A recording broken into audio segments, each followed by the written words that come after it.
Hey everyone, my name is Lisa Storm. Thank you so much for joining me on my first video in what I hope will be a very long and interesting series wherein I chat with you about my all-time favorite subject, Dungeons and Dragons. I love to woodwork, I love to build, I love to sculpt, I love to cast, I love to paint, I love to homebrew, and I love to talk about Dungeons and Dragons, so I think we're gonna have a really good time on this series, so stick around. So very first thing I want to talk to you about here is, as the title of the video suggests, how to be a PRO-STAR D&D player. Listen to these tips I have coming up here, take some notes, and you will be getting a standing ovation after your next D&D session. So if I'm going to teach you how to aim, let's first talk a little about what your target might look like. At its heart, D&D is a cooperative game. Now I know you can play it any way your heart desires, and that's why we love it so much. But I think we can all agree that fundamentally D&D is typically about a party of heroes, villains, dungeoneers, shopkeepers, what have you, undertaking a quest or a series of quests with a common goal to be achieved at the end of your quest or campaign. Now most D&D tables don't really have a competitive element to them. There's no prize at the end of the night for most damage dealt or most health restored. It's a group effort, and the journey is really kind of the destination. Your ante is the time you put in, and your prize is the good time you had. So if there is no competitive element and there are no prizes being handed out at the end of the night, then what makes a good D&D player? Well, let me put it this way. I know 20-year RPG veterans that I wouldn't want to invite to my table. And I've also played with some first-timers in their very first session that were just a blast to play with. And guess who I'm going to invite back to my table? The newbie. And if I had to say that one of them was a better Dungeons and Dragons player, wouldn't it be the one I want to play with? So there you go, there's your target. A PRO-STAR Dungeons and Dragons player is a player that other players want to play with. Now that we've identified what we want to do to become a PRO-STAR player, be a player other players want to play with, how do we get there? Let's look at some specifics, because there are definitely some rules and etiquette that happen around a D&D table that may not necessarily be intuitive to someone who is new to the game or new to party-based RPGs in general. So without further ado, here are my 10 tips on how to be a PRO-STAR D&D player. Tip number 1, show up. Anyone who has played D&D for any length of time or tried to organize any sort of recurring team event will know that the hardest thing of all, the hardest part of all, is just collecting people in the same place at the same time continuously and maintaining a schedule. The thing is, when you agree to be a part of a D&D group, your character becomes integral to the campaign. You become one of the pillars of that game. Every time that you can't make a session, every time that you flake out or you can't work it into your schedule, the whole game collapses and you make everyone at the table sad. So I'm not saying, of course, we all sometimes have things that come up. We all have busy lives. Sometimes we have to reschedule. That's fine. But don't be the flaky guy. Prioritize your game. You've made a commitment to be a part of this group, to be a part of this team event. It is really important to try to be there. The worst player at a D&D table is the one who doesn't show up. Number 2, character sheets. So the very first thing you're probably going to start doing after you've joined a D&D campaign is to start building your character and working on your character sheets. I know that it's really tempting to try to be as creative as possible here, coming up with a character that's as far out of the box as it could be and that's really zany and wonky and has really extreme flaws and personality traits. That stuff is all good at some tables. If you're just, a casual dungeon diving kind of game, that's a great character to make. Consider how your character will impact the world and the table that you're playing at. Talk to your DM first of all and find out what is acceptable and what's not in the world that they're going to be walking you through over the next however long your campaign lasts. How is your character going to fit in with the rest of the party? How is your character going to fit in with the rest of the world? How is your character going to handle encounters? It's really important to start from square one with a character that you are comfortable playing and that fits with the narrative of the story.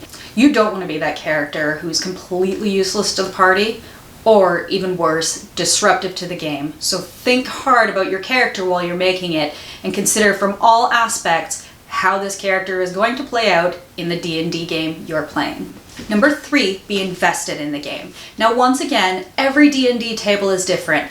Some tables are just looking for a laugh and some dungeon diving and a social gathering, and that is amazing. That is awesome. Some tables prioritize things like role-playing and verisimilitude and story arcs and character development. It's really important to play the game the rest of the table is playing. Pay attention to the story. Don't try to derail the plot. Don't turn every encounter into a joke. Again, if this is the temperature of your game, you just don't want to be the one who's constantly pulling the rest of the group out of their fun fantasy universe. Try to take the game seriously, be invested in it, and if it is a dungeon crawl that you're doing, be invested in, I don't know, optimizing your character for battle. Just make sure that you are playing the game and investing yourself in whatever game you have. Number 4, be kind. Now you may be thinking, this should go without saying, but it doesn't. I need to say this to you all. This is a very important point. Be kind. It can be very easy, especially when you follow tip number 3 and become very invested in the game, to forget that the rest of your party is just doing their best too. You may not always agree on the solution to an issue. You may not always have taken the same action that they would in this encounter. Sometimes they may interact differently with NPCs than you would have. No matter what the case, oftentimes you don't know certain aspects of their backstory that may be influencing their decisions. You don't know how they're interpreting this situation and what they may be seeing happening before them. And the important thing is, if you're gonna have a happy D&D table, you gotta love each other. Just be kind, be understanding, work together. Number 5, don't ride your DM's ass. All of the work that you've put into your character, preparing him or her for the game, the DM has done that for the entire universe. The DM is sitting there role-playing every NPC, trying to account for every potential direction that the story could take, referee everyone at the table, make the right calls for every role. It's a really, really hard job. Sometimes you may not like your DM's ruling. That's D&D. Now, I'm not saying you shouldn't bring it up if you think that your DM is contradicting some official rule that could have a serious effect on the results of an encounter or something. But I am saying that once you bring that up and your DM makes his decision, you gotta let it go. The thing is, the DM is always going to know more about the universe that their game is taking place in than you do. You have no idea what alternate possibilities there are or were for this particular encounter. You have no idea what's happening in the background. The DM is trying to track threads and threads and threads and keep an eye on the game. It's not the DM's job to explain every decision to you. You have to trust your DM and you have to keep playing and take the good with the bad. Number 6, don't be a spotlight hog. So we all know that some people are just naturally more outgoing than others. That's just the way it is. It can be really easy, if you are a person that's comfortable in the spotlight, to just do what you do best and take the spotlight. It's really, really important in a game of D&D, though, to share the light a little bit. Sometimes this may mean encouraging other players at your table to speak up, maybe by bringing them into a conversation with an NPC, or maybe by asking their opinion on how to solve a problem. Just try to include everyone in your party. When people are quiet, that doesn't necessarily mean that they don't have very interesting ideas and things to say. Sometimes just a little bit of a push, or let's not call it a push actually, because it's not nice to push people into situations. Maybe sometimes if you just kind of take their hand and bring them with you to the spotlight, you can really, really change the dynamic of your group, and you can have a lot more fun that way. Likewise, on this same point, there will be some parts of the campaign that don't involve you. Other players also have story arcs. Other players can make decisions to go off to the side and talk to someone. You should not be involved in every conversation that happens. Let others take the spotlight sometimes.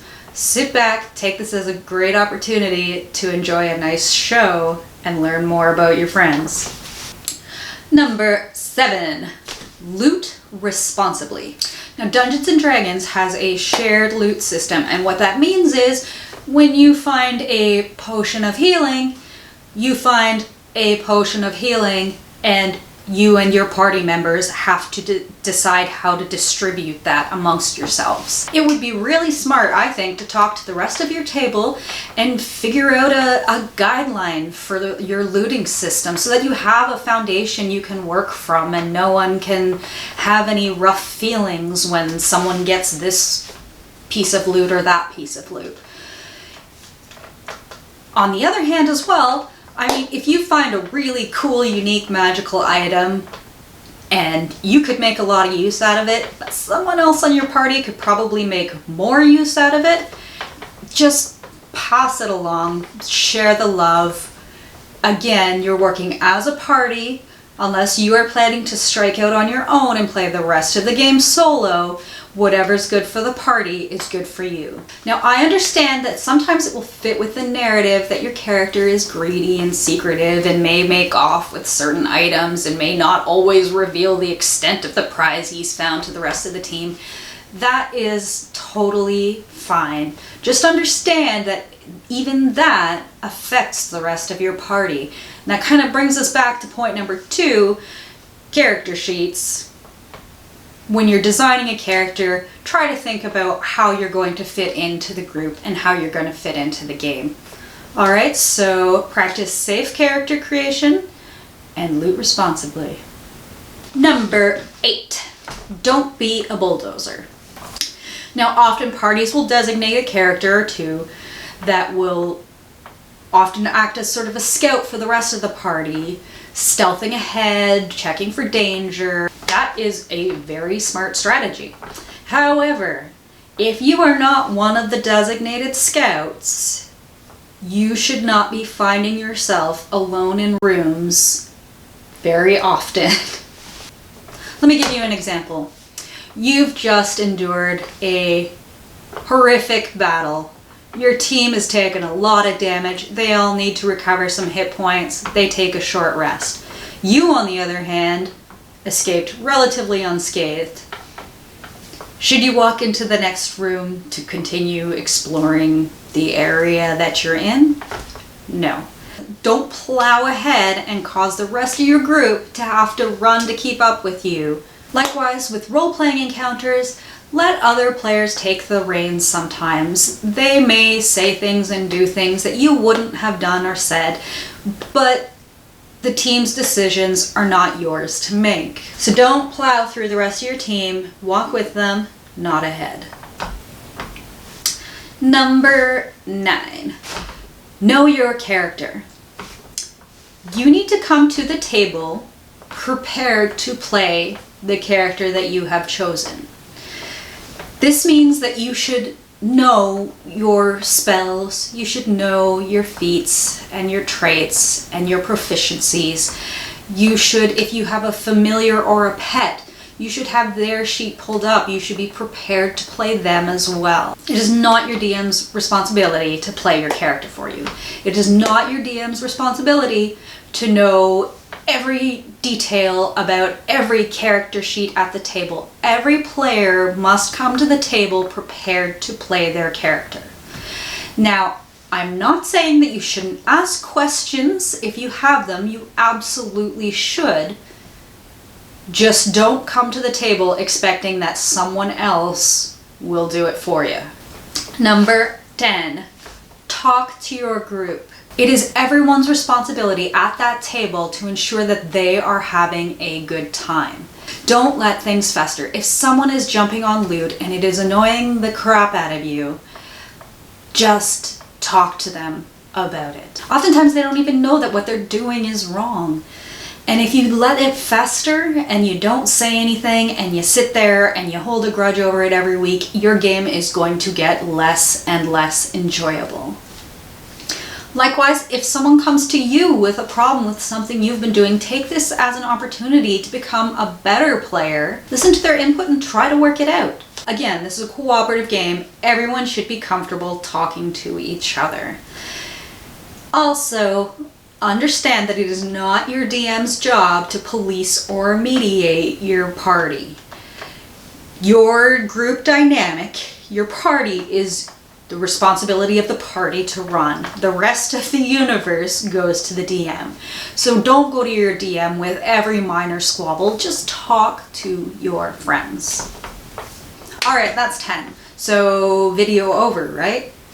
Well, as a special thank you for sticking around to this point, I'm gonna give you one more, and this one is a big one. My bonus tip for being a PRO-STAR D&D player: have fun. Seriously. I guarantee you, try as you might to do everything else I've mentioned here, no one else will have fun playing D&D with you if you are not having fun playing D&D. So this is not a business meeting. It's a game. Have fun with your friends. And once again, that doesn't mean don't take your game seriously. It's very fun to take D&D very seriously. But make sure that you're having fun. Alright guys, that's it for video number 1. Please leave your thoughts and comments in the comments section below. I am not doing this just because I like the sound of my own voice. I would love to talk with you about D&D. And if you have any really cool homebrew creations that you want to send me, please forward them along. I love homebrew stuff. One day I hope that I'll have the content I need to do a homebrew showcase where I can share with the rest of the world your wonderful creations. Next week, however, I am going to do a video on how to be a PRO-STAR DM, a sort of counterpart to this video. In the near future too, I am hoping to take you into my wood shop where I want to build myself a new sexy DM screen because I really need one. And I'm also hoping to do a lot more crafting with you. So once again, thank you so much for watching. Hit subscribe if you want to be notified whenever I post a new video, which will be every Thursday. And I love you, and I'll see you soon.